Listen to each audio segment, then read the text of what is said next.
In January of 2010, I thought wind turbines were good and green. Through intensive research during the next month, I was shocked and saddened. I learned that my assumptions were false. A massive proliferation of these giant industrial machines, 40 and 50 stories tall, that are really industrial power plants, is underway. They actually cause great harm. This film is an effort to present the facts, to tell you the truth, to stop the irresponsible rush to wind, and to work together to find and implement responsible solutions.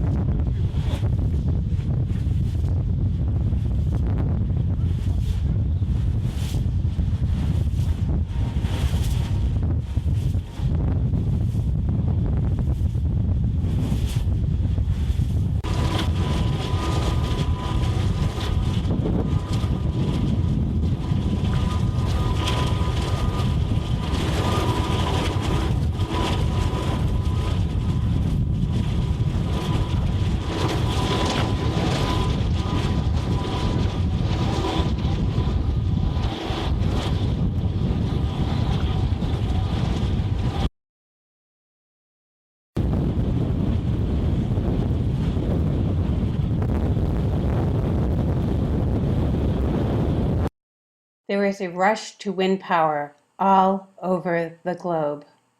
The substantiation is that constructing wind turbines is an answer to how humans are impacting our environment. But what are the realities of living with wind turbines? You will hear the stories of people living in Australia and New Zealand, as well as hear from experts who study the impact on people living near turbines. People often wish they had a crystal ball to glimpse the future. You will see a view of our future if we continue to site wind turbines too close to people.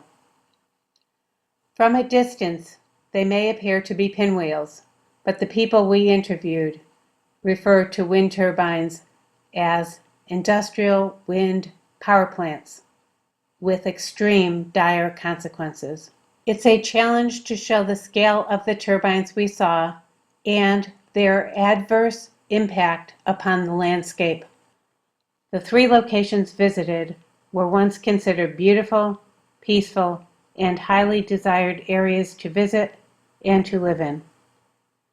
Since the wind turbines have arrived, the landscape has dramatically changed. The lives of the people interviewed have been forever altered. Their property values have plummeted, and the tourists that once visited now travel to other locations. The Pandora's box unleashed by the wind turbines have destroyed people's health, their life plans, and their sense of community.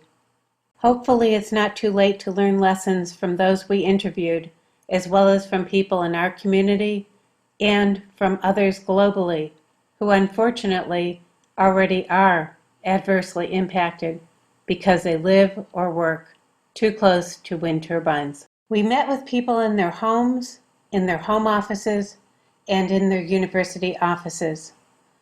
People told us their personal story and what they have learned, and we asked questions off camera. We were fortunate to meet with and interview 15 experts who are studying the impacts of wind turbines. Some of the experts are studying adverse health impacts to humans. They included acoustics experts, medical professionals, and psychoacousticians, those who have a background in biology, human psychology, acoustics, and how noise impacts humans. We also interviewed over 25 people impacted by wind turbines in 3 different locations. We spoke with multi-generational farmers and farmers new to the area, as well as people who are engineers, healthcare professionals, small business owners, and artists. Several had PhDs and master's degrees. Well, I was been in this district for most of my life. Born here in 1930. Went to school at Warburg. Moved from the district for a few years, and I came back again in 1956 when I met Nice dabbled in. met Enid, and then we came to live on this farm 1957, and we've been here ever since. Can you, I know you said, Robin, that you moved in about 3 years ago. Yes. And where did you move from? We moved from New South Wales to Victoria because we wanted to have a small farm. We are interested in organic farming and sustainable agriculture, really. So we have a green aspect on life.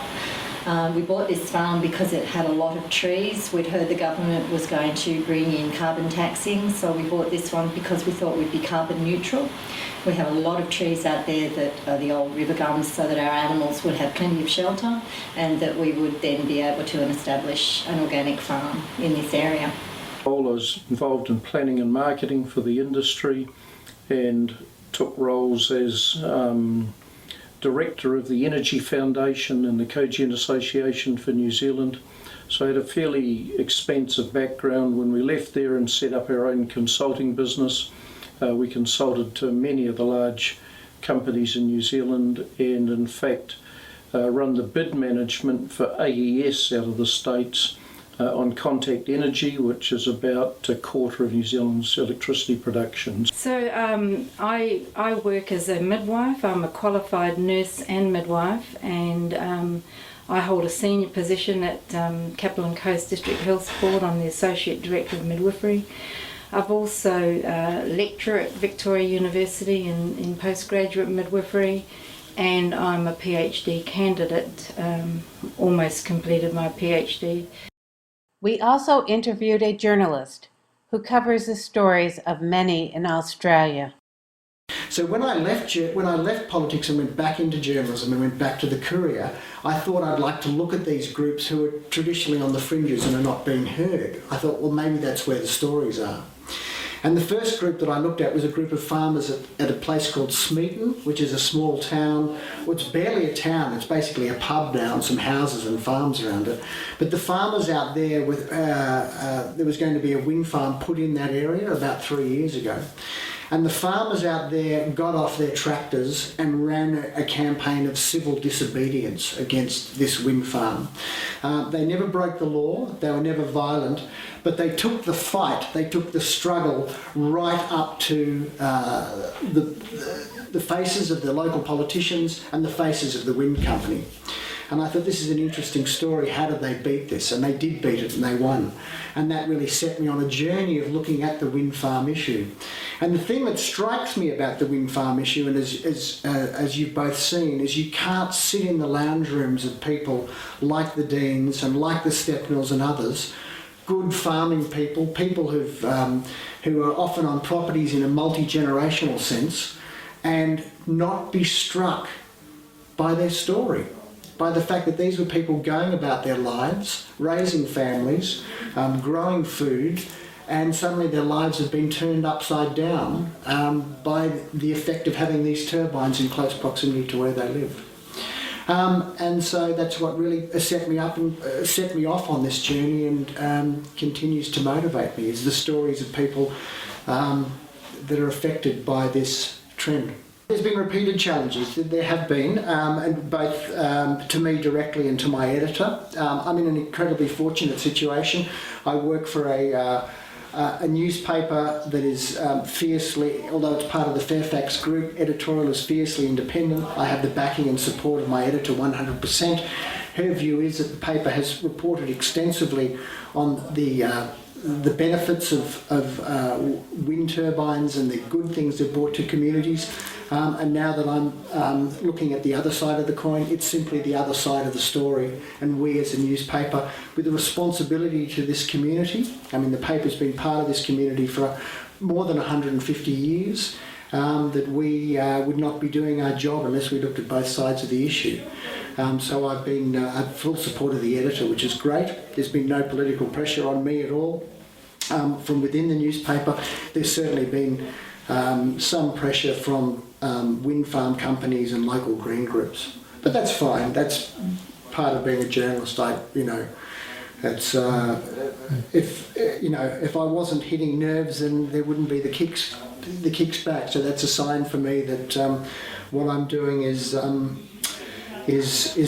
right thing. All of the people we interviewed, including the experts, had a positive view of wind energy before they did the research. And I guess the proof of the pudding for a scientist is that many of these people who are complaining, many of these people who are suffering, they were in favour of the wind turbines. They said, yes, bring them on. Let's have them. They're a good, clean, green source of energy. Certainly we're not against the notion of wind turbines. We just don't believe that they should be in a position where they impact on people's families and their homes and their lives. And given that the land out there is huge, I think it's something like 55 square kilometres of land out there, I didn't see any reason why they needed to be sitting in front of our faces when they could have been put much further away. The wind farm coming to the area, when it was initially proposed, we were very supportive. We've got many neighbours who have got turbines, and we thought, well, sounds like a pretty good thing. We live in the valley, we were never going to have turbines, but that didn't matter. We thought, well, it's got to be good for the environment, good for the community. We believe in renewable energy that, have sustainable practices. The house is built on sustainable methodologies and philosophies. So it's something that we thought was going to be good for everyone, and of course we were in the middle of a drought and we went, oh, this will be so good for those poor farmers, they need some income, so we were completely supportive. My background was that I was heavily involved in the energy sector reviews in New Zealand and providing advice to a number of energy companies, including TransAlta out of Canada, and I had a pretty positive view of it, I guess, initially, only insofar as that I'd never been required to do the research. They're great. They're green, they're going to sit up there all day and generate power. It's going to be cheap power because we're going to use the wind, and the wind costs us nothing. A common thread ran throughout the conversations with people in the communities we interviewed, as well as with the experts. They all felt lied to. Lied to by the wind developers, lied to by the wind energy industry, and lied to by government officials. He said, have you got anything against wind farms? I said, well, as long as they're not noisy. He said, no, they don't make any noise. And he said, I'll come back and see you later. I've never seen him again. And then they had a community general information meeting later on. That was fairly full hall. Most of the people there had connections or was getting wind turbines. There was a few of us there that went there to get general information. But when the people who asked a question in a negative light against the wind farm were soon told that no more questions from you. And that got a lot of people very upset. And a week later they had a meeting at Warborough so that people could find information, but there was a bomb threat which disposed the meeting. But I wasn't vocal against them. I just asked a question, and the chairman of the committee said, was I in favour or not? And I said, well, I didn't know what to think because we wasn't getting told the truth as we should have been, because we was told there was no noise that affect humans. I never expected low frequency noise like this because they said it wasn't going to be here, but it couldn't be further from the truth. The investigation that I commissioned proved that. It proved why we was getting ill was the pulsing of infrasound. They've never measured it. when they first came to tell us about the turbines, they said they stood on our deck and they knew where the turbines were going to go. They said, you will not hear, absolutely not hear the turbines. There will be no noise from them. And I said to them, well, I don't quite believe that, because the small turbine what they have got in town, that was noisy, and so bigger ones would be noisier. And they said, no, you will absolutely have no adverse effects from the turbines whatsoever. You will not hear them. We thought, we couldn't be any problem with noise at here, because I had even asked the company about the noise at my parents' place. What would we expect to hear from 1 kilometre from the turbines? And they said, oh, you won't hear them. And I thought, oh, well, we live 3.5 kilometres from the end of the wind farm, so we shouldn't hear them at all. And unfortunately, that didn't turn out to be the case. And I looked at some of the shiny brochures and thought, well, and read all their propaganda. I mean, they still send out newsletters that could only be, you go through article by article and you could just pull the pieces, it's lies. But it's not designed for us, it's designed for people who don't know. And they read this and think, geez, I wish we could have a wind farm.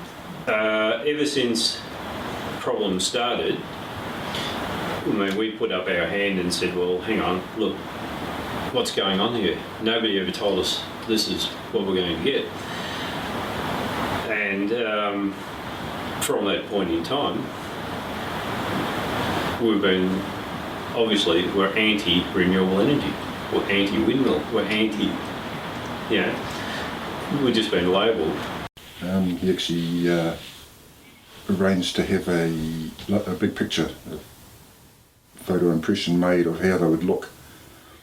I haven't got that picture anymore because it was submitted to the court, but we got a copy of the neighbour's one, and because we own that property or behind them as well, and when we stand there and look up at them now, the photo representation looks nothing like what is actually there. Why? The representation makes them appear much smaller than they are and less visible. The worst thing, I think, for a start was we were ignorant to the size of them and the impact, and also the heavy machinery. For a start, the amount of traffic that showed no regard for the locals whatsoever. There was 2 occasions where I had almost a collision with some of their trucks. Sam had the same experience that I know of. And then when we started to see power lines starting to go up, which we were told there were going to be no overhead power lines. And there's quite a big network of overhead power lines. The general view was that they were to be well over the back, as they said, out the back of the second valley, that we wouldn't see them, and that at most it might be the tip of a few blades. What became apparent as the project was finally unrolled was that that wasn't true at all, that these turbines would be 111 metres tall, and that's right on the ridge directly above us, and would totally dominate our property and our views. John was actually overseas and they had woolshed meetings, the directors, because we've got 5 local farmers who are directors down here in Harry Valley and Meridian, and all those sorts of questions were asked, and they just said, no, it'll all be quiet, you won't hear it, it's just going to be like waves lapping on a beach. Until you're faced with this issue and have to do the research for yourself, you really don't understand how toxic and insidious these things are. But when you do the research, and if you do it sensibly, you'll find that there's some very significant problems. We weren't particularly aware of how close they were going to be or how big they were going to be. We had no concept of the actual size. When they started talking about the height of the towers, the height of the blades, there was no reference point. And actually, I think since the initial planning application went out, they have increased the size, so we weren't actually aware of the size. And then we went down to a community centre function, and we just casually mentioned that Bern had gone to a cardiologist, her blood pressure was high, we were getting prickly head, we were getting headaches, we were getting tinnitus, and then all these other people said, yes, so are we. And at that stage, we hadn't associated these symptoms with the wind farm. And then when all these other people started complaining about the same symptoms, Bern went on the internet and started doing a bit of research. And then we found out this is global. This is a symptom of wind farms. And then what we felt after that is that we were terribly deceived by the wind farm developers. They had lied to us. They had not told us about the noise. They said the noise was minimal. It would not disturb us. It's like a slight breeze whooshing in the trees. That's not correct. They know about these ill health effects. It's a case of non-disclosure. They didn't tell the landowners what to expect in terms of noise or in terms of ill health. They were gagged by the confidentiality agreements in their contracts. They did not tell the surrounding landowners what to expect. Everything's fine, it's clean, green energy. We have now turned the green energy greed energy, because this is what it boils down to. The people that are around are more concerned about the amount of money, the financial gain. So it's the financial gain of a few to the detriment of many. They're not concerned about their neighbours. The wind farm developer does not care in the least what happens to other people. Because when we first started this, we thought we were mad. We really thought that we were, everybody kept saying, it's in your brain, you're a hypochondriac, you're this, you're that. Politicians tell us that. Our local politicians have both said, we're hypochondriacs and whingers. And we're out for a quid. We don't need their money. We are not after money. It's not. We just want somebody to acknowledge the fact that it's making us sick. They went to what was called phase 3, where they built the solid tower V90 Vestas turbines. Went through the process through the court system of getting resource consent to build them. The neighbours got together because we had real concerns that these bigger turbines were going to cause us a problem, even though the power companies, as it turned out, were the best liars in the world. We think they must be trained at lying. We're telling everybody how good they are, they're not going to affect anyone, the noise levels are such and such. It all turned out everything they said was wrong. The noise levels are a lot higher, it does affect people. Of course we lost, and they built the turbines, and hello, everything they told us was wrong. They do make noise, they do vibrate, they're a blight on the landscape. They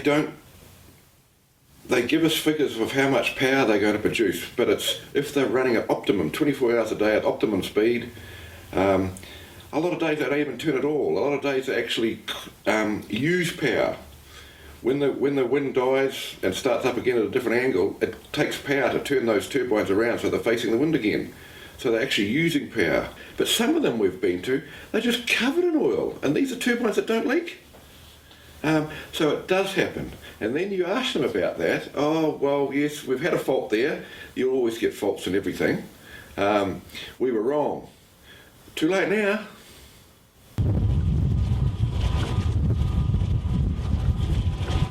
So Vestas would do all maintenance for 5 years. It was something they paid for. It wasn't a free thing. They had to pay to have a 5-year maintenance guarantee. We have heard that they will not give any guarantee whatsoever now, because it's just costing them a fortune trying to keep up the maintenance. The amount of gearboxes that are going up to the wind farm on our road, which is only 200 yards over there, they're not taking them up there to store them, they're using them because they're bringing the old ones back down again. We complained through the channels, but people thought everyone around here must be idiots. It's funny that you get a whole lot of idiots all in one area. Why aren't we dispersed around the town? But we're all in one area, and we're all being affected. We began to realise that one of the big problems was the very low frequencies, and that upsets the balance system in the ear. It confuses the brain. And they won't tell you that. You know, the people who like wind turbines will not tell you that these effects happen, but they're a fact. Thousands of people across the world are being affected by them, and their complaints are going absolutely uncared for. Nobody does anything about the complaints. People who complain are often branded as crazy or insane or making things up or simply liars. These people aren't liars. What we're actually seeing is a very, very deep underlying biological mechanism which is stimulating what we as biologists call the fight or flight response. So the low frequencies in the natural environment are hardwired into us. Now they are the danger signals. They are the avalanches, that's a tree going to fall on me, that's a rock fall, or a predator coming to get me. So biologically we have evolved with all of this hardware in place so that we can detect low frequency sound. Now when we detect it, we get frightened. We try to look to where that sound is coming from. Where is the threat coming from? Unfortunately, with low frequency sound, it goes everywhere. Unlike high frequency sound, you can't tell where it's coming from, and that's more frightening. If you know that someone's about to hit you on the head with a lump of wood and you can see them, you know whether to fight that person or run away. If you don't know where the threat is coming from, you don't know where the predator is, you become extremely frightened. And what we're seeing across the world is people who are becoming physiologically affected by low frequency wind turbine sounds. That is turning on a plethora of biological responses. Those people across the world are experiencing this most primitive, this most basic response, and yet the wind turbine companies will not tell you that. Their publicity across the world says there's no danger, there's no hazard, there's no proof that there's damage. Proof is an irrelevant concept to people. If you know that it's happening to you, that's all the proof you need. And now, because of our technological advances, we are inadvertently affecting people across the planet. We are destroying their lives.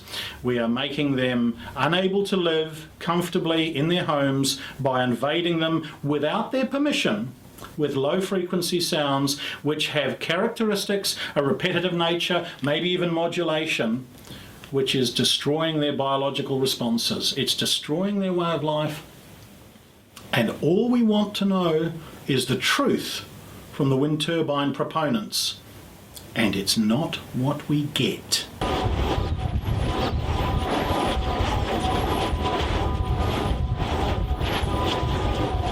Everyone we spoke with talked about the complexity of the noise from wind turbines.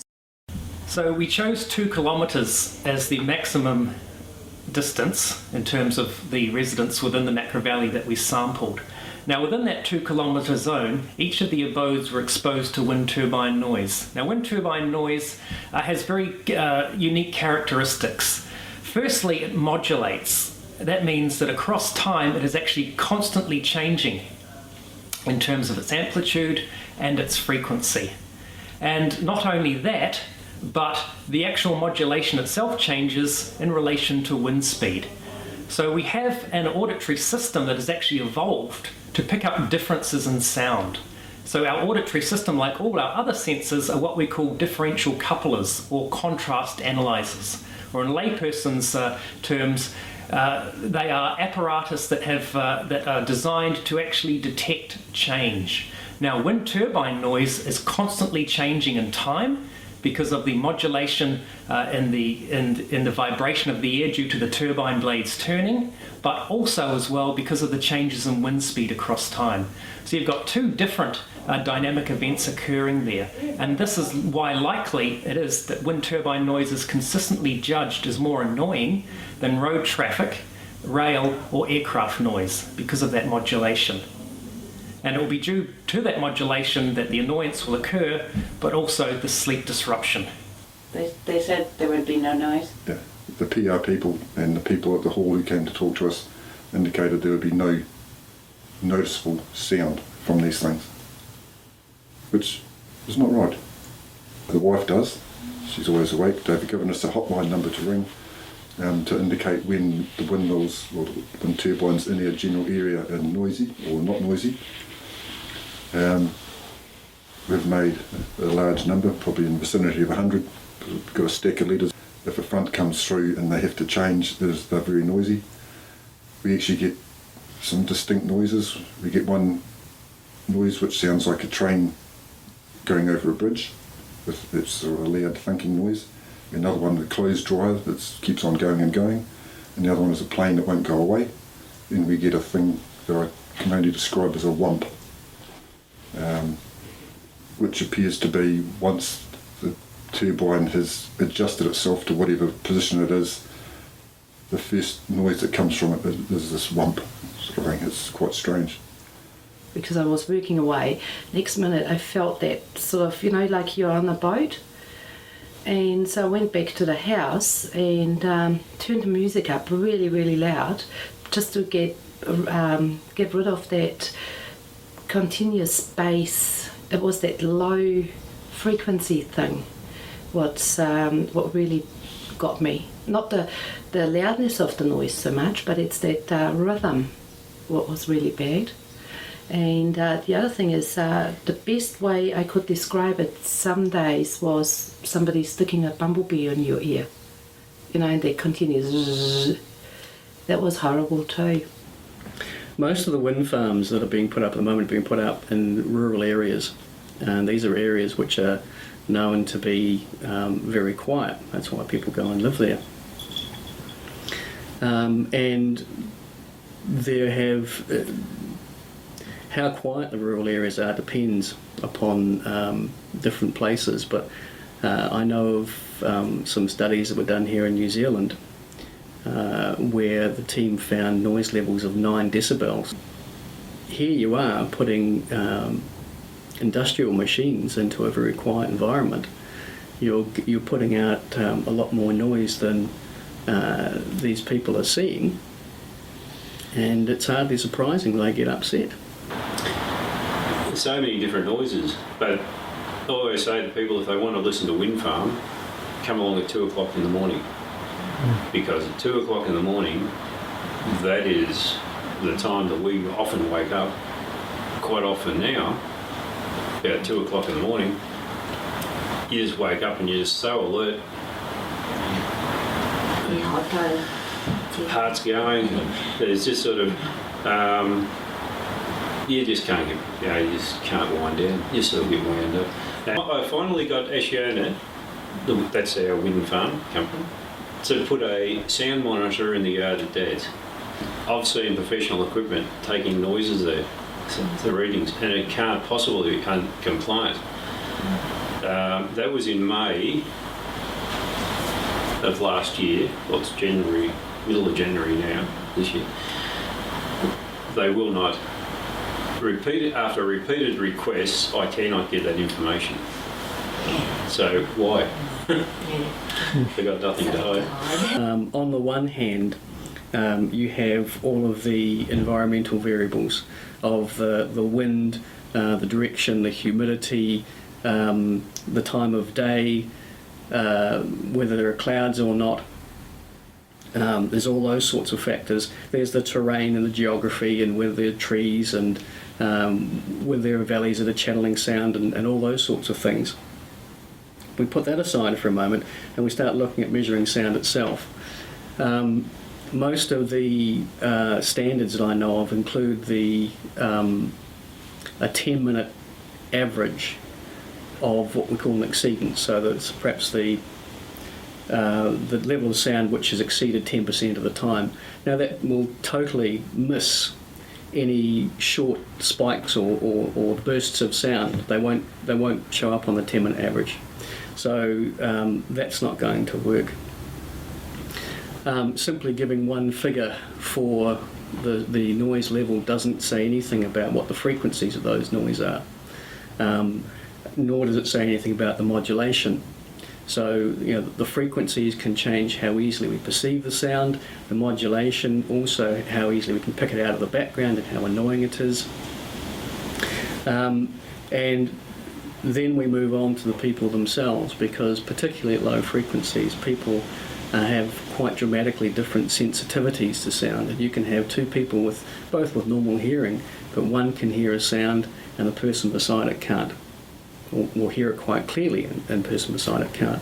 So there are all these factors going on. Also, it's terribly annoying when I'm working here in the workshop through the day or in the shearing shed, sheep yards, of the actual noise.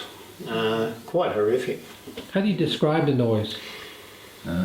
Well, it's like a whooshing noise. It whooshes, doesn't it, Carl? It's almost like an approaching jet aircraft, Yes. off and on. Yes. And some days they roar right across the range at certain times. You can just hear them like a freeway. Some nights we'd sit in here and you could actually hear them over the telly, you know. And, you know, it's quite a modern house. It's not like a weatherboard, you know. It's, yeah. And also with Sam and Carl and John, mainly they work outside mostly now, but they would be working in it all day, and then Sam and Carl would come into the house at night, and it, you know, it's still on and on and on. There's no relief whatsoever. No. But the night times have been terrible sometimes. There's we're 3.5 kilometres north of the wind farm. We're in a very sheltered position. We have trees across the front, and it can be dead calm here, not a rustle in the trees. But up on the hills of Warborough, turbines are all pumping away, and the sound just seems to come straight through, especially if it's in the southwest. But one of the most surprising things of all was on cold, frosty mornings when we have frost down here, but it's not up there, and the noise on those mornings is just incredible. Wife even came in one morning and said, "They're noisy this morning." And I said, "Well, it can't be, the wind's in the north." So it's coming back. What we could hear was coming back against the wind. And then we've had nights where we've reported, and it's like a train only a few kilometres away, and it just goes all night. Some other times it's like there's a jet plane and it's just parked itself above, and it's a different noise again.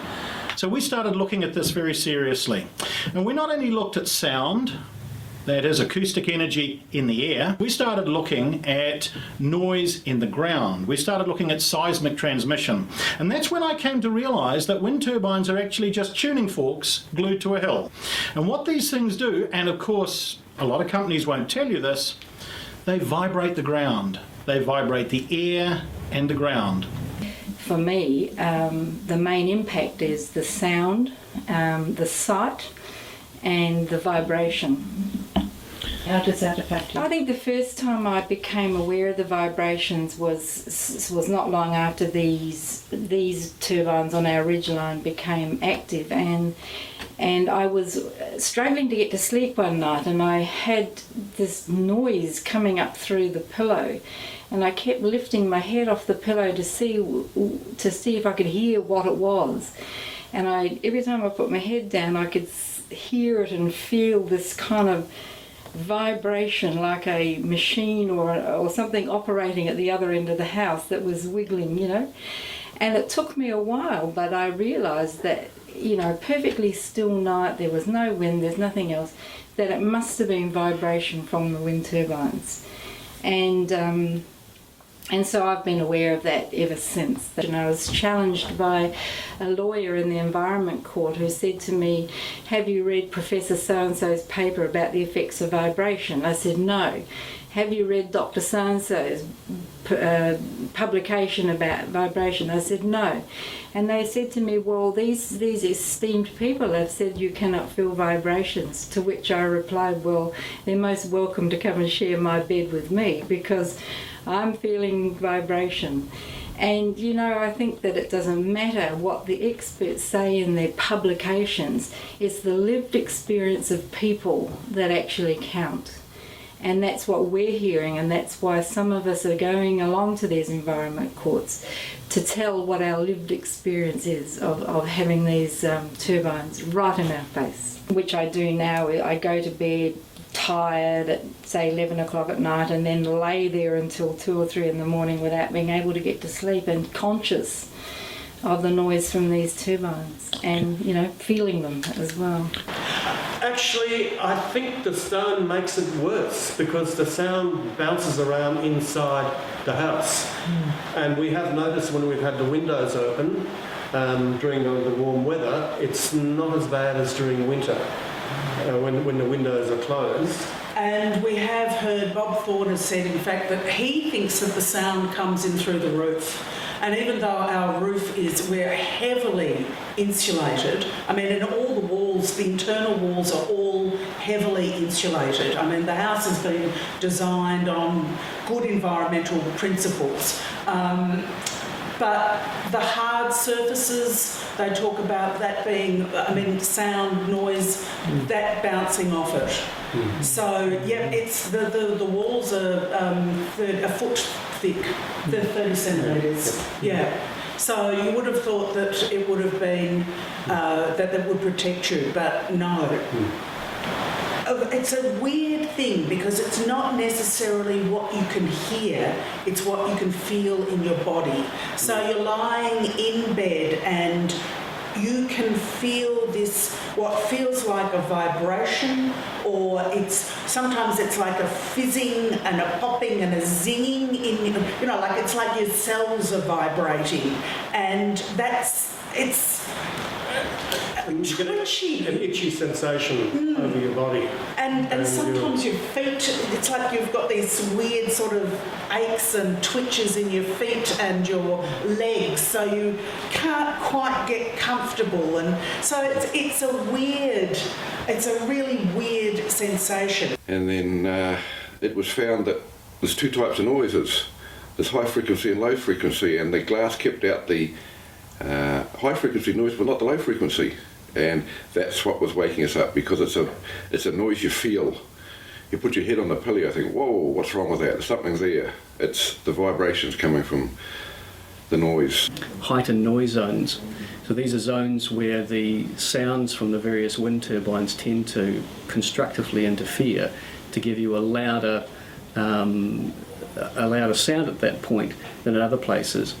And in fact, there's been some studies before we got into this that suggested that these heightened noise zones were radiated out from the wind farm. So you could go along a line, and that would be an antinodal line where the noise is higher than normal, and there might be some others where it's lower. Now these can shift, of course, with wind conditions and so on. So you can have situations where 2 houses not very far apart, one of them is suffering one night, the other's not, and next week it might be the other way around. So 3 kilometres certainly, but it's highly variable. It's you can't sort of look at any particular place and say, well, that is or that isn't. The only way that you can find out, there's no real way of predicting. I don't think any of the prediction techniques are worth it. So we're talking about where you actually measure the sound, and studies we've done out in the field shows that, particularly because you've got multiple sources of sound, the sound will interact with each other and cancel constructively and destructively and so on. And we have anecdotal evidence of being able to stand in the middle of the road, you can hear the turbines, take 2 steps, they disappear. Take another 2 steps, you can hear them again. We've done simulations of the sound from the turbines and looked at how it might vary across even a few metres. And we've found that the simulations up to 21 decibels over a space of 4 or 5 metres. That can be the difference in the sound levels. And we've measured with arrays of microphones, and we've found across 1 or 2 metres, 12 decibels difference in sound. So you can't simply say that you can, put one microphone down near a few houses and say that will tell you what the sound is. On top of that, you've got the so-called attenuation of sound inside buildings.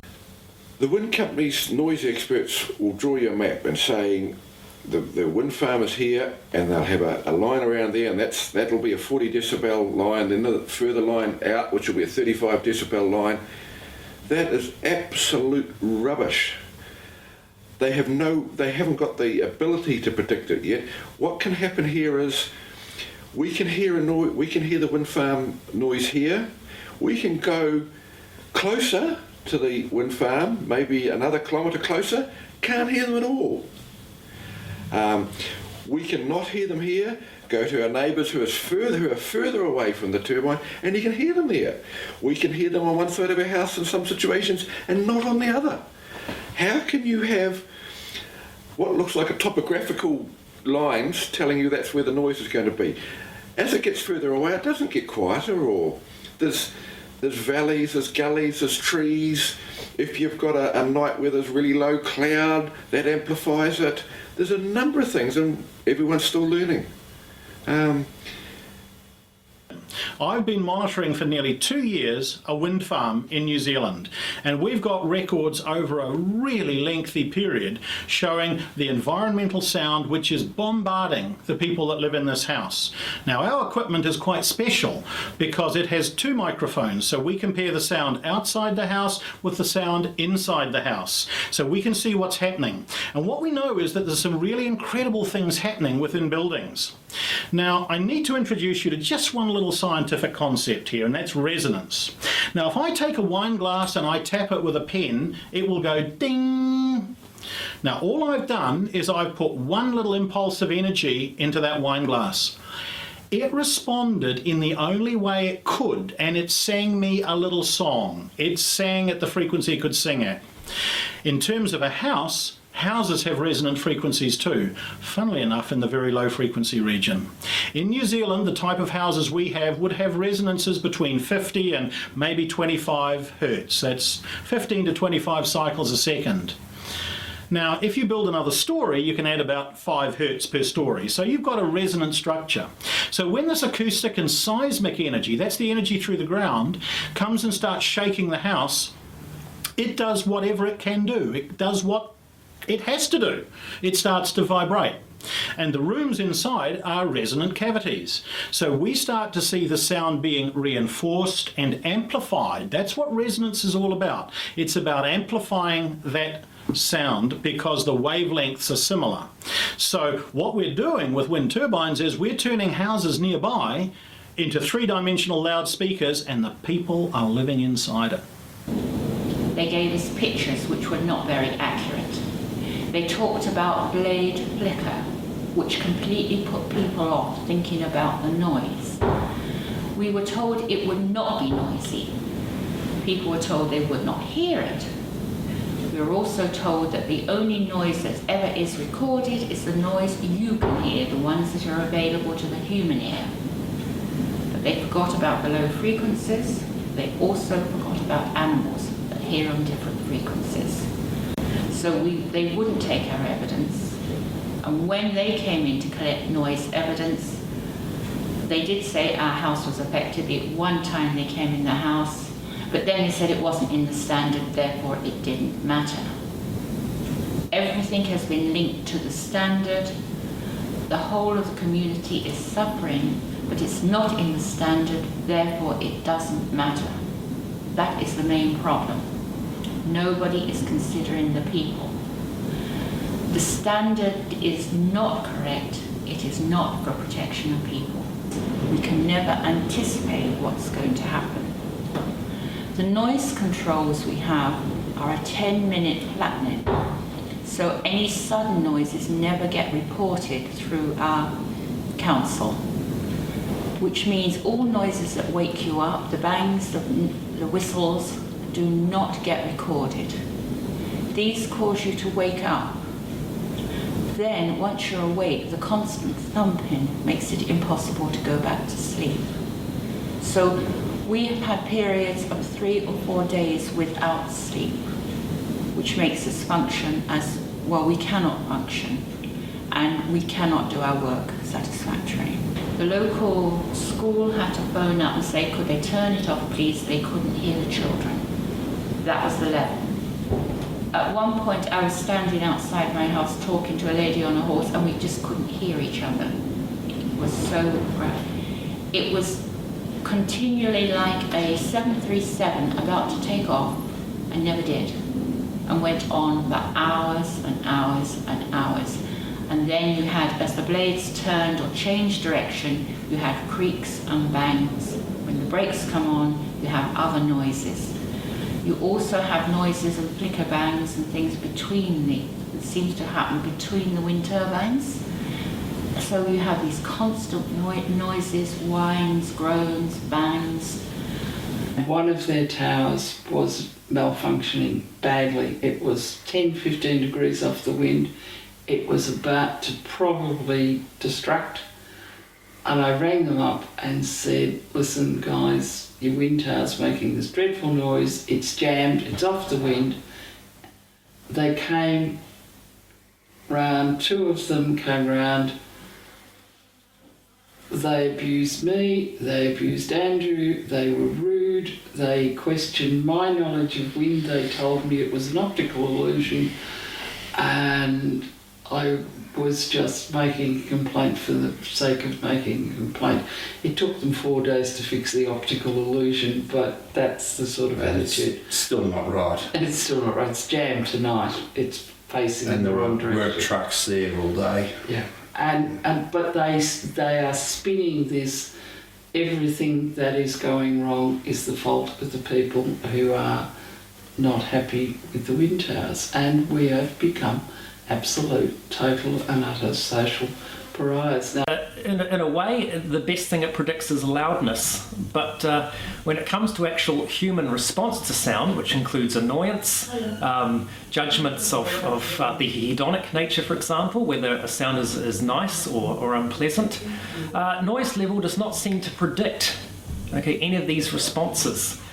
We've had some specific data come out from wind turbines from Scandinavia, Holland and Denmark.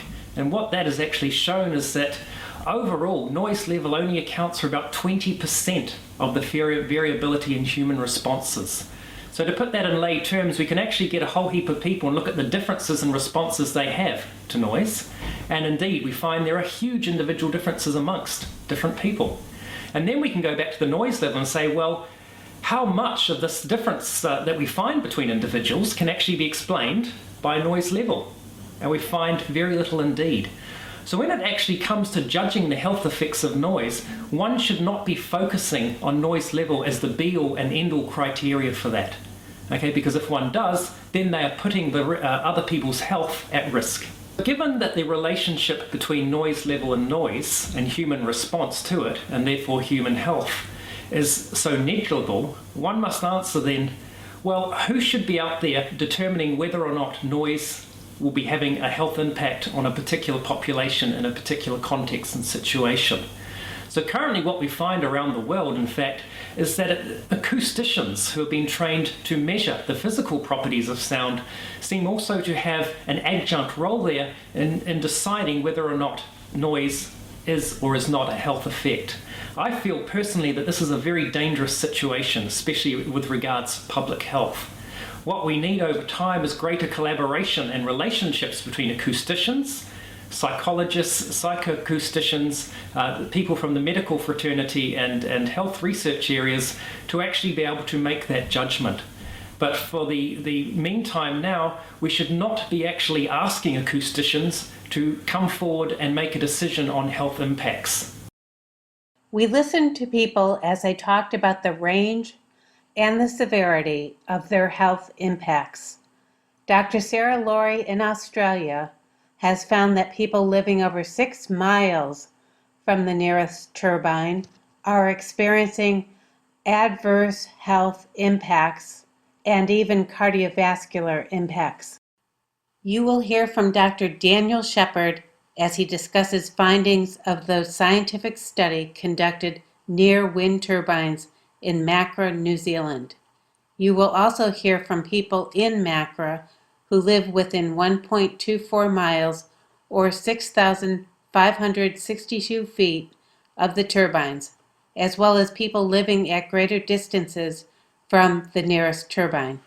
Yeah, well, the first thing is that the health effects for these people are real and are so debilitating that the health effects force them to make dramatic changes in their lives, to walk away from properties where they've been for many years, and in fact, often their fathers and grandfathers have farmed these properties. The other thing is that they having difficulty in being heard, in being taken seriously. They're dismissed for all sorts of reasons. The common accusation thrown at them is that they're jealous because they don't have turbines on their property. So the sickness is psychosomatic. So thousands of people around Australia, around the world, are all suffering apparently psychosomatic illnesses related to the hip pocket nerve, as we say, rather than anything tangible. So of course what we need to now determine is that we've undertaken descriptive studies. We can now say that yes, wind turbine noise is disturbing. We can also say that yes, wind turbine noise disturbs sleep to those who are living in the close vicinity, whereas for our research we define close vicinity as 2 kilometres or closer. So we then have to say as well, what is the mechanism in terms of the relationship between wind turbine noise on one hand and health on the other. So that's something that we've also been studying here, and it seems to be then that in the initial stages of being exposed to noise, and this finding in itself is not particularly groundbreaking. It's been found with all sorts of other noise sources, including aircraft and traffic and rail noise. But in the initial stages of the exposure, one suffers quality of life deficits largely due to sleep disruptions, degraded amenity, and also annoyance. But given chronic exposure, that is exposure over time, what we expect to find, and indeed what they have found with aircraft noise, for example, is that the body's cortisol responses will actually increase and start damaging the body.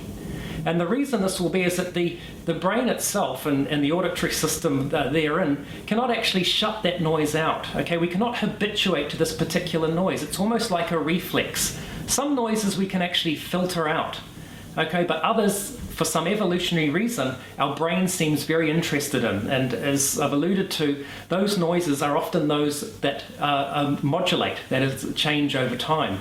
And this is exactly why when we have alert signals in society, like alarms and sirens, they actually modulate over time rather than just being one constant sound. Okay, so this lack of habituation to noise will over time actually induce what we commonly know in the lay term as the fight or flight response. Okay, and there's a part of the brain called the hypothalamus that regulates that.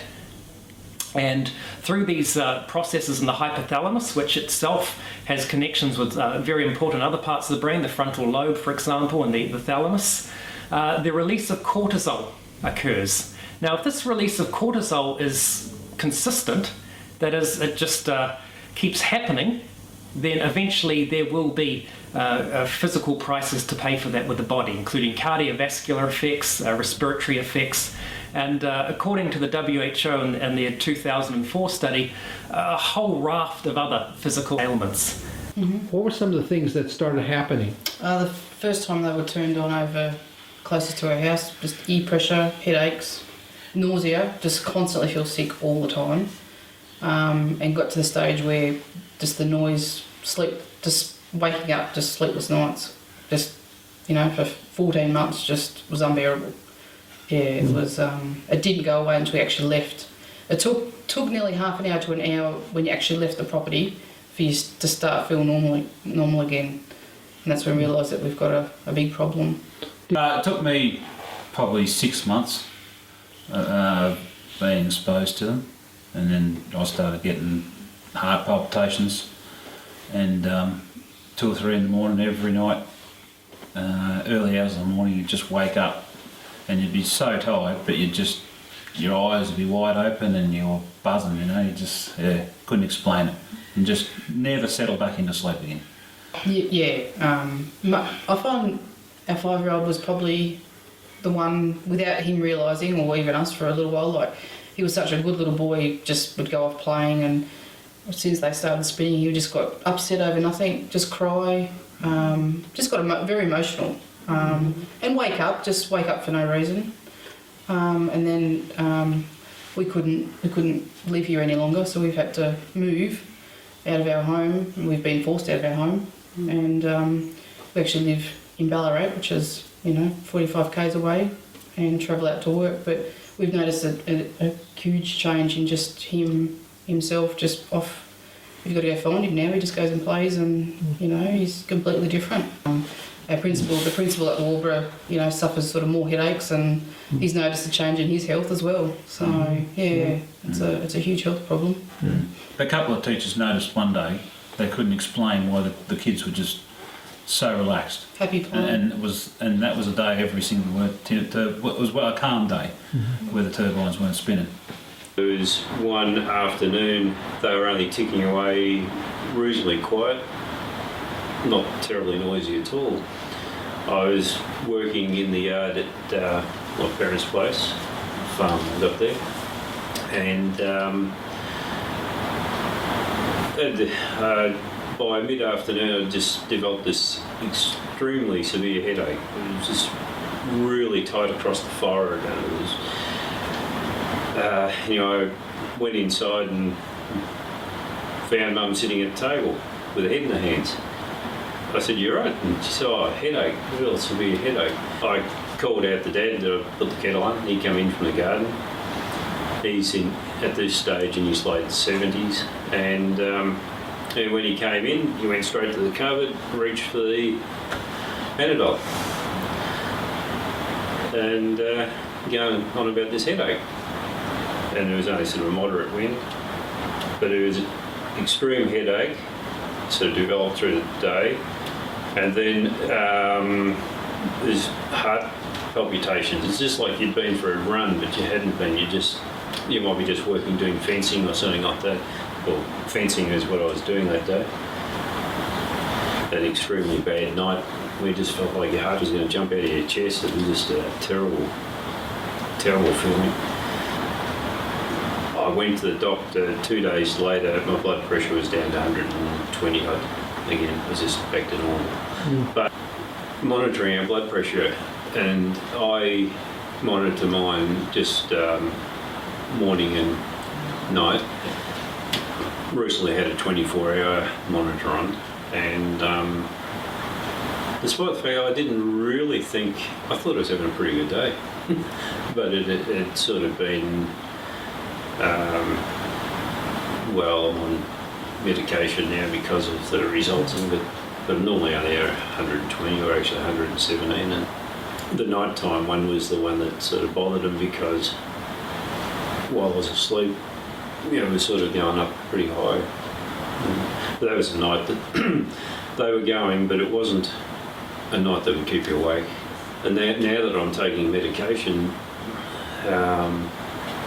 it's sort of caused another bit of problems because I get sort of lightheaded when the turbine's not going, or if you go away. And I mean, that's another thing. You go away. What are you doing? You're driving. The tractor the other day had to stop for a while, and then the shearing shed up at Dad's, and I had to sit down for a while and just giddy. And that's something I hadn't sort of been having problems with. Yeah, the problems, I'm getting dizzy spells, nausea, basically sometimes really sore ears, just in the back of the ear. And basically being put off balance, that's the biggest issue for me. 1 week I didn't sleep for 4 nights because I could not go to sleep. And I was absolutely beside myself because you had it during the day, you had it during the night. And at some stages I actually had to go and leave the house and go somewhere else because I couldn't stand it anymore. When I leave for the whole day, I feel actually really, really good. And then I came back and I felt the same way again as before when I was there. Dizzy, feel a bit of sort of stomach sick. It was awful. For me, the impact is from the wind turbines is about sleep deprivation, and I do find that I have a lot of difficulty sleeping. I can hear the turbines nearly all the time. I sometimes have trouble getting to sleep. I often wake up in the middle of the night. I tend to go to work every day feeling like I haven't had enough sleep.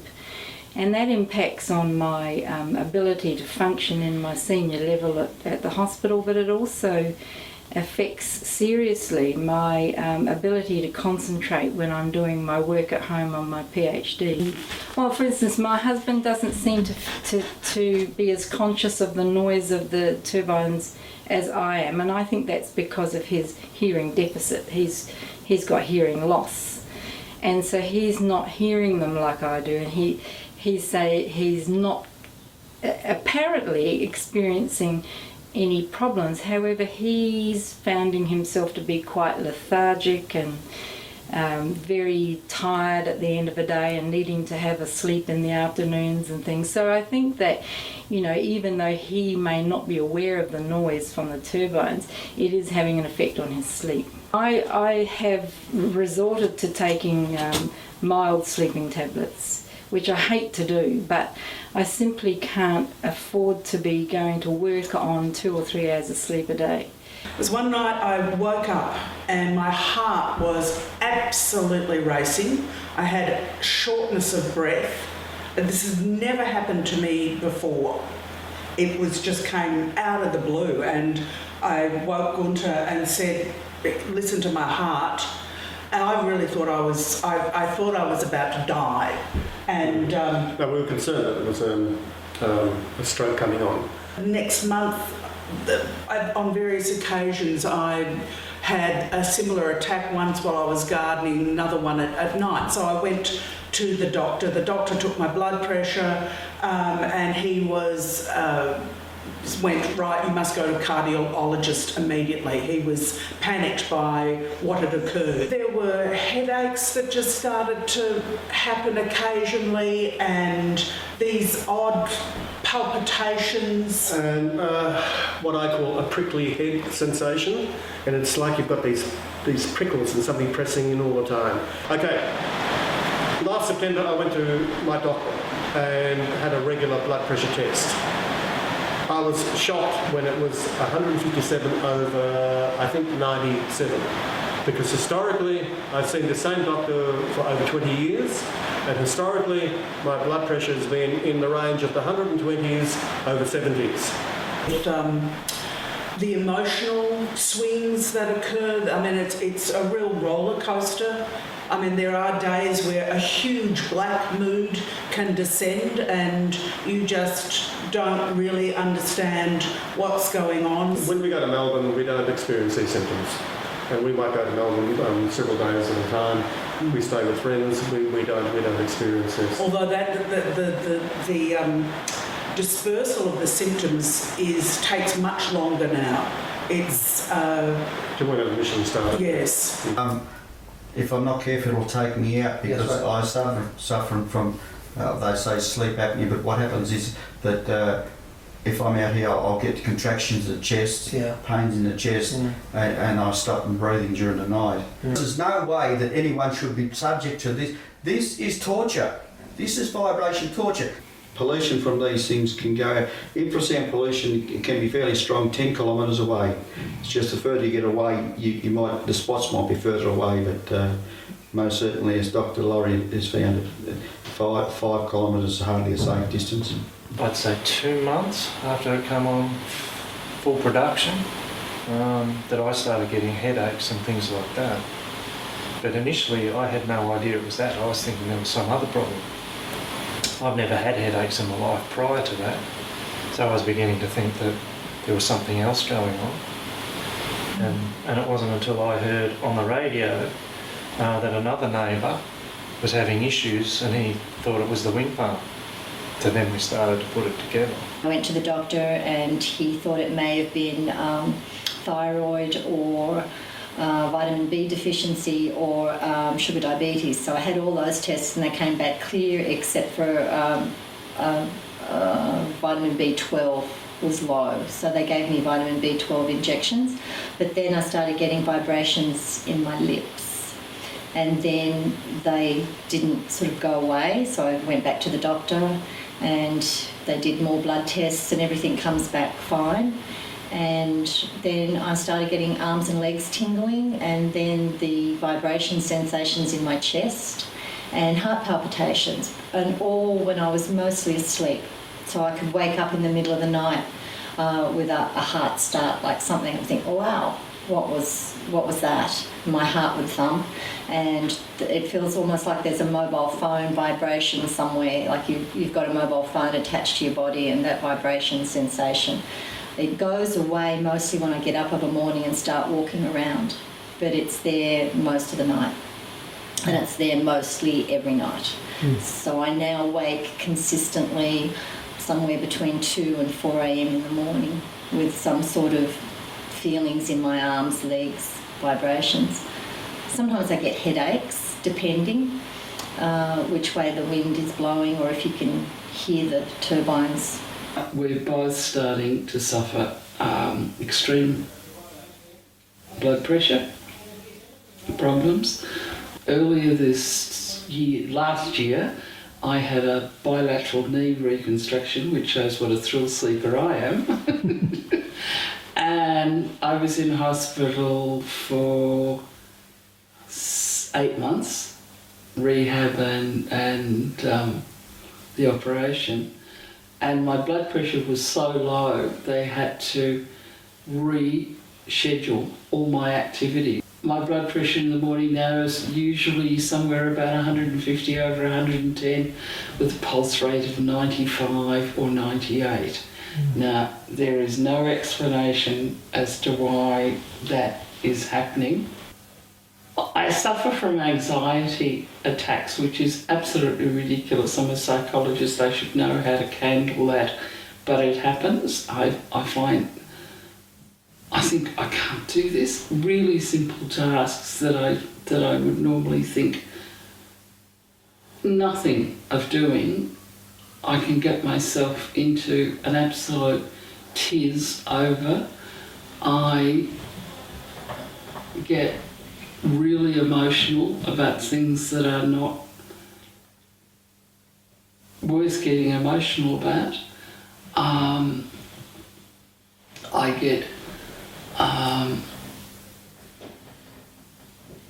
really, really bad headaches, but I get headaches for no reason at all.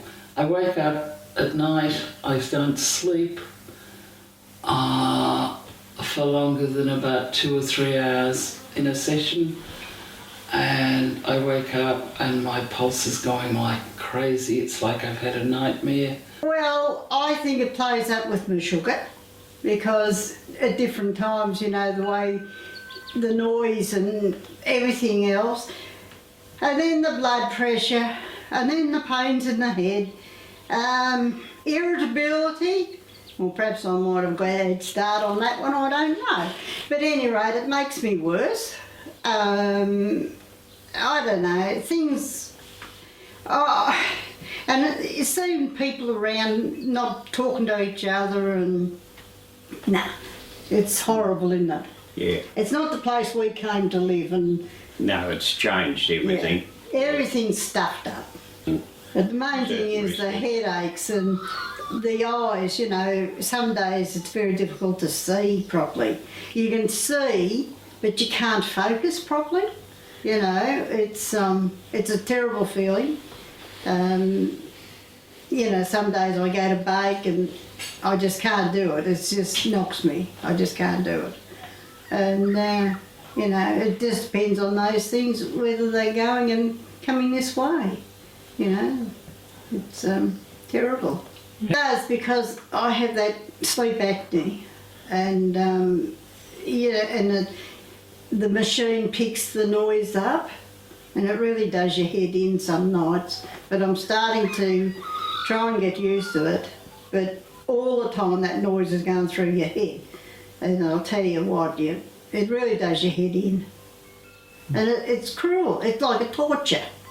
And their expert, Mr Hayes from Hayes Mackenzie in the UK, said there's absolutely no infrasound from these turbines. It's not an issue. It's below the levels that can be detected by humans, and you certainly should not worry about it. You feel this tightening in my chest and your heart rate lifting, and it was a horrible feeling, like you were almost going to have a heart attack, and you'd be sound asleep some nights and you'd wake up feeling your chest really tight. Walking in the house, my ears used to get really sore, and I knew then that these things were going. I've had to change bedrooms quite a lot at different times. Palpitations in the heart, difficulty breathing. I think that it probably leads to circulatory problems with people, and headaches. I mean, I can drive up over this wind farm, and I've done it several times. As soon as I get within range of the turbines, I start getting a headache through the centre of my head here. You can go around the corner where you're sheltered from it and it disappears. It's just instantaneous. Switches on and off. I've also developed tinnitus too, and I can pinpoint it to the exact night when I was woken at 3 a.m. And remember, we're 4.5 kilometres from the nearest turbine, and probably 6-8 from the centre of the field. Absolutely. I mean, I know there's probably in this community down here where the turbines are built, there's at least half a dozen people who on a regular basis have to make alternate sleeping arrangements. They cannot maintain sufficient sleep to maintain their employment by staying in their homes. Children and elderly are most affected by that infrasound. I mean, to give you an example, Philippa's father was down staying with us the other night, and he's 90, 92. He's got, he's getting a little bit unsteady on his feet, but he gets around, he walks with a stick, and he's reasonably sprightly. He stayed in our home for a night when the turbines were particularly bad, and we've been particularly careful not to talk about it to them, knowing that they'd worry about the whole deal.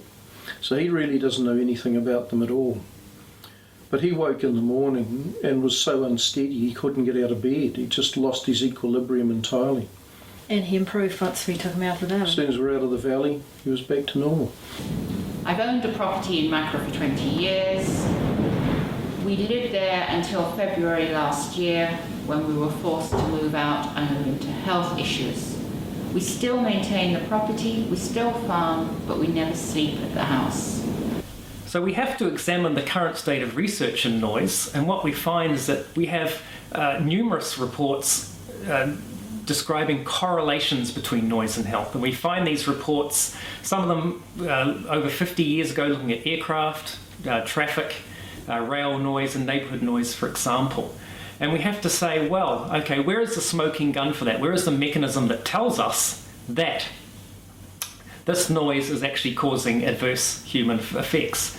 Now, this takes a lot of research and a lot of money, and in a way we can draw a parallel here between what we saw with tobacco and what we have with noise at the moment. So doctors back in the 1930s began actually raising the alarm, if you like, saying that tobacco is actually very harmful and we should actually have public health programs to minimise its use. Now, it wasn't actually until the 1990s that we actually really saw an acknowledgement from companies who sell tobacco and government agencies that yes, tobacco is harmful for health. And the reason that is that there is an argument that says correlation does not infer causation. So even though the correlations were rather large in terms of tobacco and health, they still argued that we should not worry about it because we have not actually found a smoking gun. Now, we have an exact parallel with noise at the moment, but I believe personally that the mechanisms involved, the underlying mechanisms that link noise to poor health, are actually going to be a lot more easier to uncover than what those were with tobacco and health. People told us about other adverse impacts. We even witnessed an ecotourism, quote-unquote, location that touted the benefits of wind, but we could see no one else visiting, even though it was during the height of the tourist season. Here we could witness firsthand blade glint and shadow flicker. This was not certainly a benefit of wind, and something I could not tolerate living with.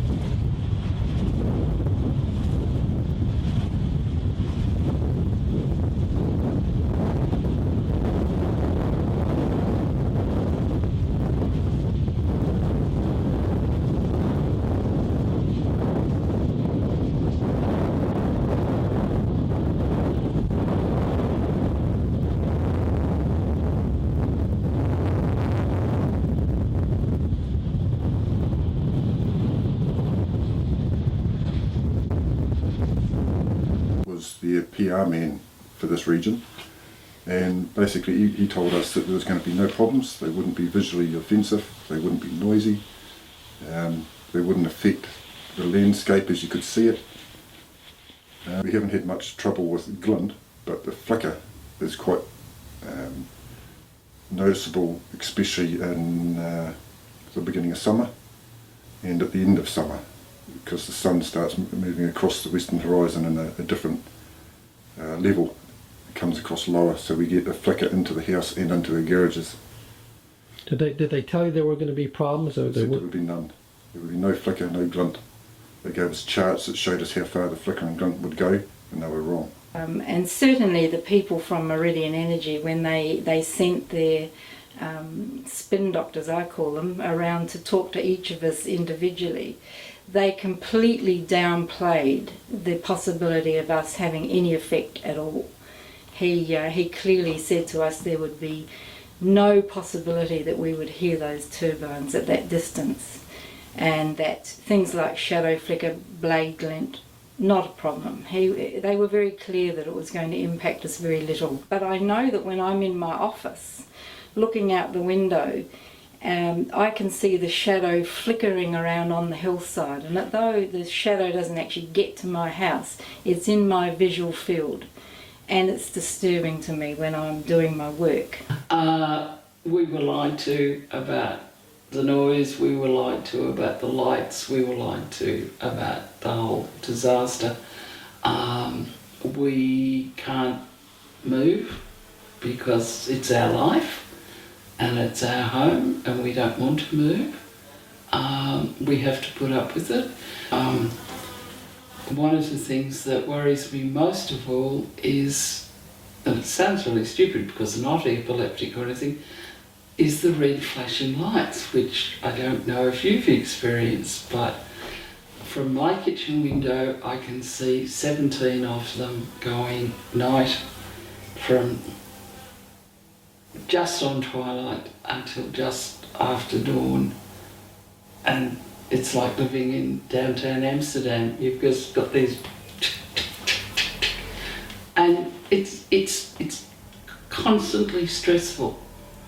We asked people who spoke to us in 3 locations close to wind turbines about their own property and also about real estate close to the wind turbines. There are people who have been physically displaced because they can no longer live by the turbines. A number of people have shifted from these communities. They've sold up their land. They've lost money. The value of their land has been degraded. They've now had to shift away to somewhere where they can live in peace and harmony, where they can feel well, where they don't suffer the fight or flight response, where they don't suffer being woken up at night, where they don't get that continual anxiety and fear because of that basic system triggering a biological function which is deep down in the wiring of the brain of all animals. Because we had to buy a house, we moved out from the area. We've had to take a mortgage out to buy a new premises to protect his health. We have fought Meridian since 2005, before, during and after construction. The wind turbines, one of them is partially on land claimed by us. We are still fighting that. And people have moved out. We've lost about 3 or 4 neighbours, have gone. Our understanding is that the people who owned it were told by our health department that no one was to live in this house because the ill effects of the turbines, which were extremely close, they were probably, there'd be a few turbines within a kilometre distance to it. It was unhealthy for them to live in there. They couldn't. They were instructed that no one was to live in this house. The power company bought the house, they relocated them into something nicer and made them a nice financial payout. Also, when they do that, you sign a bit of paper to say you can't talk about it. But people can talk about it privately, and they do. And our understanding is that it was the low frequency noise setting up the vibrations in the house. That was the problem. This same house, one of the people in our society that was formed to fight the wind turbines, actually themselves saw a full glass of water put on the windowsill and the water vibrating over the edges. Before the consent was even granted, we spoke with the power company people. We were bringing up our objections, and one of our objections was, is it going to devalue the value of our land? And they said, no, we're seeing it now. People are saying, I don't think I'd buy up there. It's too close to the wind farm. Your neighbours that have been affected, have any of them considered leaving their homes? A lot of them have. Yeah, there's a lot of houses, a lot of, several from around this area. 13 homes have been, now Warborough's not that big of a place. The wind farms bought out quite a few places. Some of those are on because of visual reasons. We know damn well that they were for health reasons, but for some reason they can't admit that. A lot of the places that have been bought at Warburg have been paid market value or even above, but they were bought by the wind farm.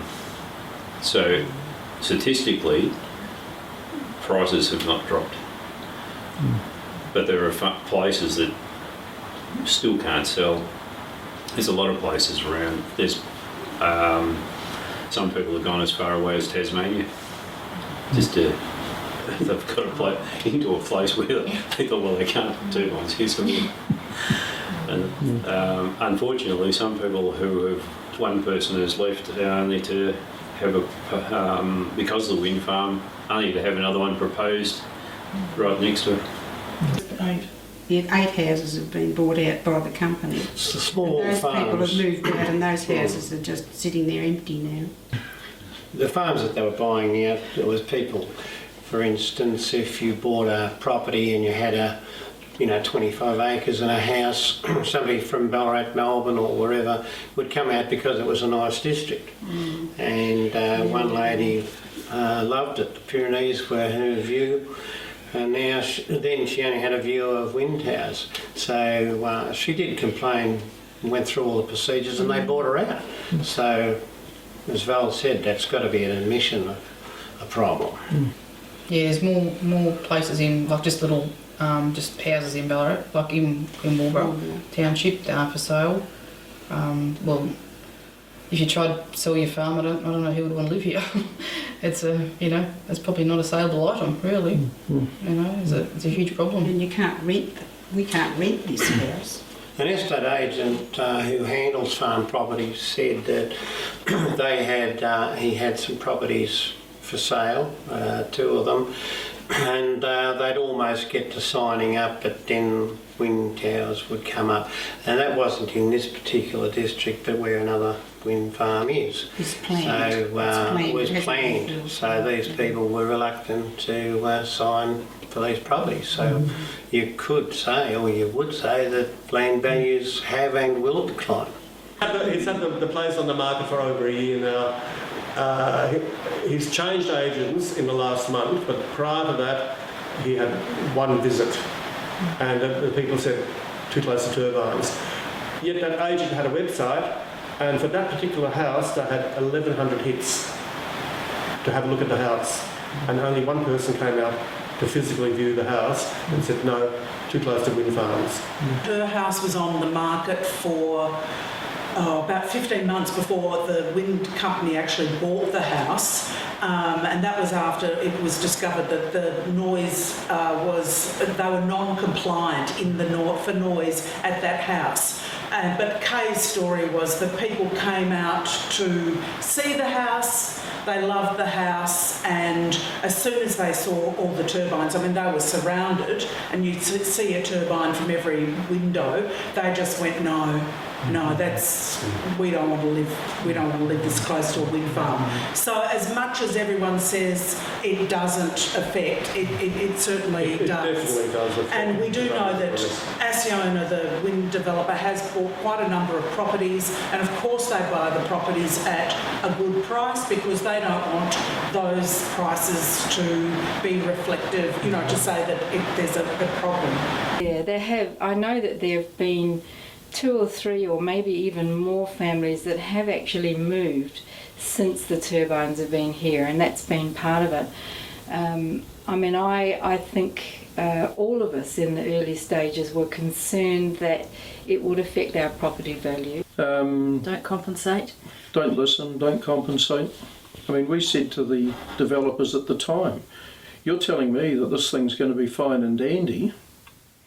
Everything I read tells me it's not. Why should I take the risk? Why don't you sign a sale and purchase agreement with me now, and I'll sell you the property. If I can't live in it, I don't want to leave. I bought it because I want to be here. And if it's all as good as you say it is, well then that's not going to be a problem. And you know, and we don't. So sign the paper. I know we don't do that.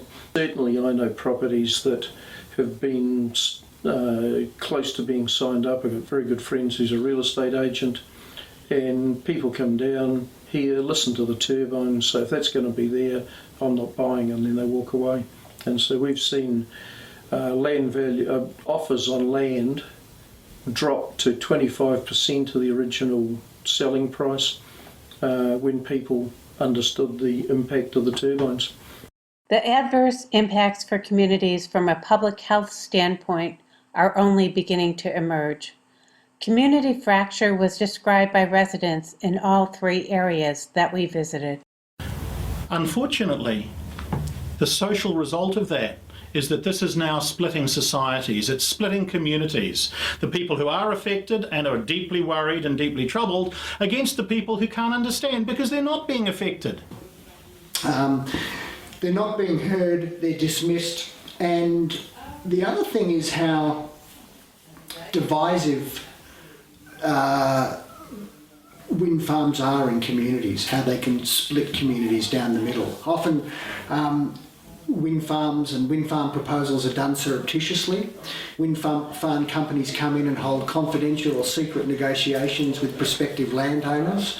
Those landowners are asked, requested or forced to sign confidentiality agreements. What I'm talking about is the effect on communities, how the wind farm companies seem to operate, and the lasting and ongoing split that occurs in communities where wind farms are located. The community has been destroyed. The community of Warborough this wind farm has pitted neighbour against neighbour. 5 generations of neighbours that have been in this area, they do not talk to each other, they abuse each other, they insult each other, there's been violence, there's been death threats, there's been destruction of property, assaults, yeah. There's neighbours time their visit to the local general store where they pick up their milk or their newspapers or whatever like that. They time it so they don't run into other neighbours because there is a conflict. And the local pub, the Warborough pub, closed down recently, and one of the reasons was, well, what happened was that people stopped going to the pub because they didn't want to bump into their neighbours and they didn't want to have that sort of friction, so everyone went to drink everywhere else, so they lost their clientele, and then they've been trying to sell the pub, but every time someone came to see the pub, they looked around and went, turbines, too close, and so indeed the Warborough pub just closed its doors. They couldn't sell it, so they just closed its doors. Our neighbours don't talk to us. We get really sour faces from people that were very good friends of ours, and they look the other way. Both neighbours are directors, so it's pretty quiet around our way. It's not a friendly place like it used to be. It's really split, and there's many friendships and families split over it. It's really quite sad, actually. It's absolutely black and white. There's sort of half a dozen landowners who are supportive of the project and totally blind and deaf to any contrary view. There's virtually all of the rest of the community who are opposed to it, and there's probably a small group who were very close friends of the farmers before, who are sitting on the fence but often been said that a lot of them are not entirely happy about the whole concept either. Caused the biggest split in this community there ever was. But here, it's the one family, everyone else is against it, no one speaks to them. I wouldn't like to live their lifestyle, no one talks to them. We've had the guts to stand up and say, we don't think this is, the best thing that's happened in the world. We have been ostracised, we've been threatened, we've had property damage. We cannot go into the local store without being abused.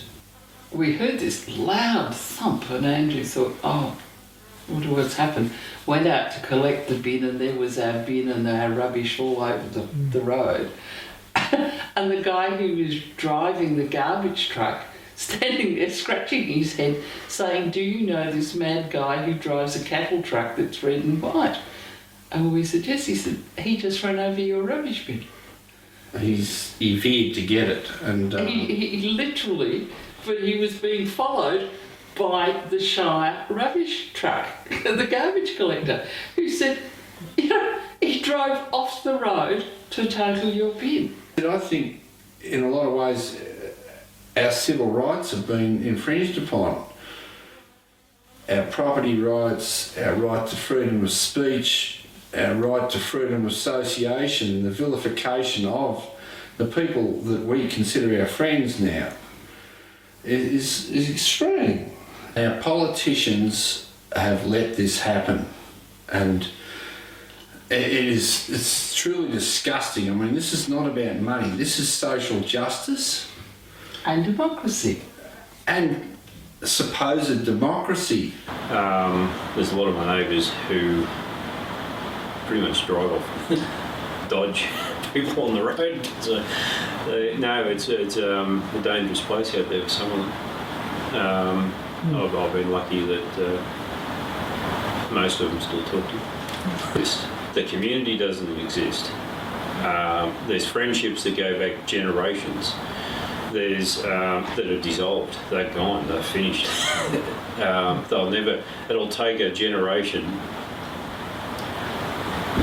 after the turbines are gone to maybe rebuild that. People in New Zealand consider amenity very important. Amenity is what brings people to an area and what keeps them in this area. In fact, wind turbines have been turned down based upon visual amenity in New Zealand. Amenity and quality of life are indeed of most importance to many people. If you buy a property in the country, you would like to have the a peaceful life. There's different noises. There's natural noises, from cows and all that. But you don't expect industrial noise in a countryside. And because we bought our place 10 years ago, we bought it for that reason, to have peace and quiet and do what we like to do. So, and that's the thing what I am really objecting to with the turbines, because they actually stole our peace and quiet. Much, I'll admit it. I was quite happy here. Our quiet's beautiful, and it is a beautiful spot here. And everybody that comes out from the towns love it, And now people, now you see these things going up and, it's just a horrible sight. And it aggravates me greatly. Well, yes, I used to hate leaving here to go on holidays. But now I look forward to it, to get away, escape. It's destroyed the environment we grew up in. Dad's been here for 80 years. I've been here for 51 years. Why would I want to be anywhere? I've been other places. They're great to visit, but you don't realise what it, until you actually talk sometimes to people who are newcomers to the area, and you talk to them and you think, and they go on about how beautiful it is and everything, and you think, yeah, well actually it is. And no, it's totally, the environment we grew up in is gone. And Yeah, but I could see a major difference in Carl and Sam once the wind towers started up, that they just weren't themselves. They weren't the happy, carefree people that they were. And it was sad. And their daughter, she was going to sleep on the school bus to Ballarat, which was unusual for her. And then, the flashing lights. So you can't open the doors to let the breezes through your house. The company says, we'll put windows on your house, the double glazed windows and extra insulation, all your drapes and all. What are we supposed to do? Lock ourselves in the house? I mean, we're on a farm where you work outside. Yeah, that's the problem. You're sort of living with them visually, the sound of them, and then at night time there's still no respite because of the red lights. You're never free of them. Every time you look up, you see them. And the wind drops, and then they all stop. Fairly constantly. There's plenty of days where the wind drops and there's not a single turbine spinning, and you can just feel you know that. Your body's just relaxed. You know without even looking at them. You do. And they're the good days, but then when they get going, and you just know, when they get going, it's almost twice as bad again. When they get going, and you can feel it. The local Water schools really suffered. Our son no longer goes there. There's been probably 10 kids have left the school because of the Water wind farm.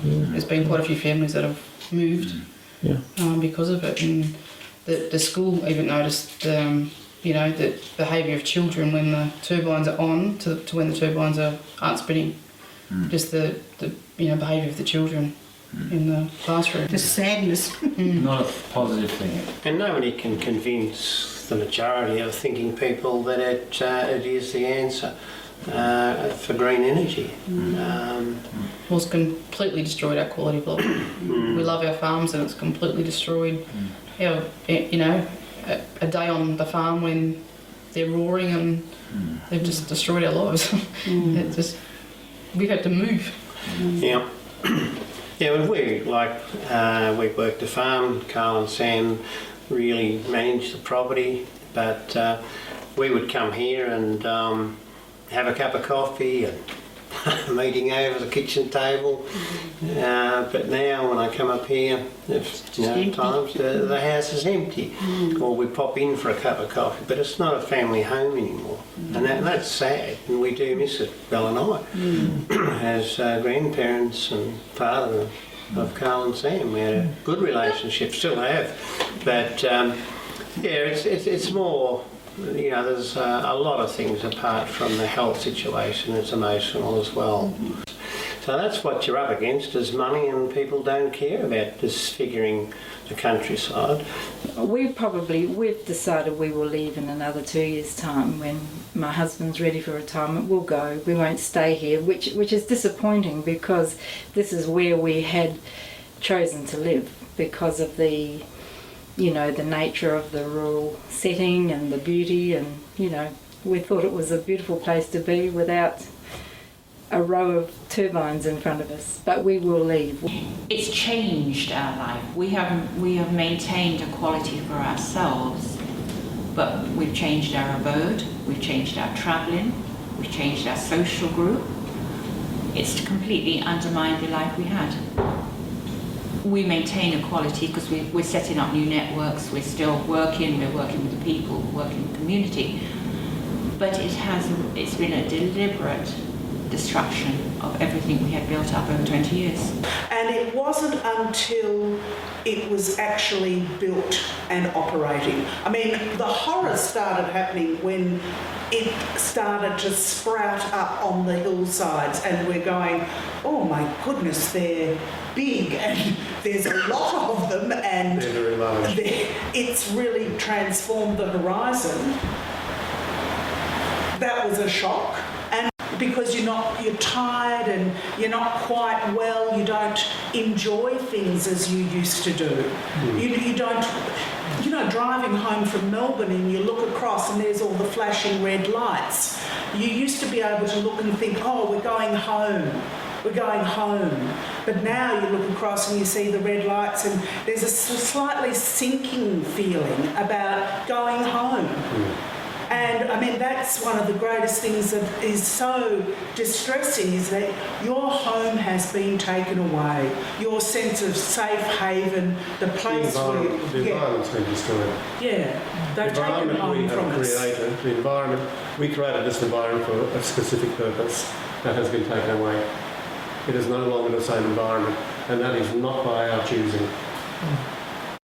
We asked every person we interviewed, what would you tell others who are in the communities where wind turbines are proposed? I've had a lot of people contact me here about proposed turbines and so forth. And personally, despite the fact that I thought they were pretty good to start with, I wouldn't live within 5 kilometres away. The back of my property here is over 5 kilometres away. And even working there against the state forest, some days it's just as noisy as here. Yeah. So I wouldn't even like to live down the back. And yeah, if you've got turbines coming anywhere near you, fight them with everything you got.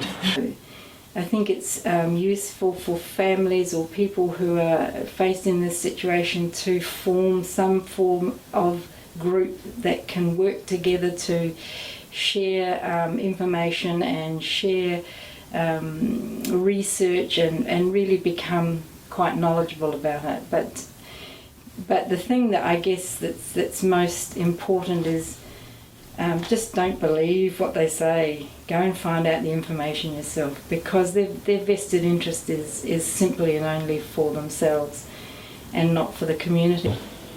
Don't do it. Don't do it. Fight as hard as you can. Do your own research. Don't believe a word they say. Go on the internet, research it, talk to other people. With the internet you can talk globally, listen to other people's experiences. Question. Be sceptical. Be very sceptical. Be very sceptical and research and organise and stand up and build with other people, because there's so many people that have already experienced this, so you can build on what people have already done and work with, and don't be intimidated. Do not be intimidated. No. Stand up and fight. Try to stop them. Really try hard to stop them, because it has got bad effects on people. So what are you going to do if a power company comes to your area and decides that they're going to invade your personal space and put up a wind farm? What I think you should do is challenge them. The onus is not on you to prove the safety. The onus is on them to prove the safety. They will tell you the science is all over. It's finished. There's no need to do any more research. Well, I can tell you something as a scientist and a philosopher of science.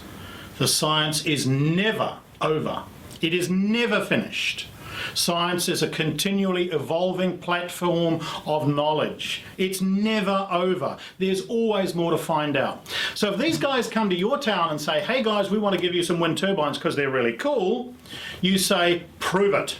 So you have to challenge them and get them to answer all of your questions before you allow this travesty to be inflicted upon you. It's up to you now. Go away, look it up, research it, challenge them. On the one hand, you've got the consultants are trying to do, and the lawyers are trying to do the best for their clients, so they're going to put the best case forward, and they're not going to argue the opposition's case. So that's the first thing. The second thing is that most of these consultants are acousticians. So they're all about measuring sound, and they have their sound standards and they stick by the sound standards. Now, it never occurs to people that the standards may actually not be up to the task in these particular areas. And it is one thing to try and measure the sound where someone is. It's totally a different matter to try and find out what is the effect of the sound upon that person. How do they perceive it? And to understand that, you have to be a psychoacoustician. You have to understand both about sound and the perception of sound by people.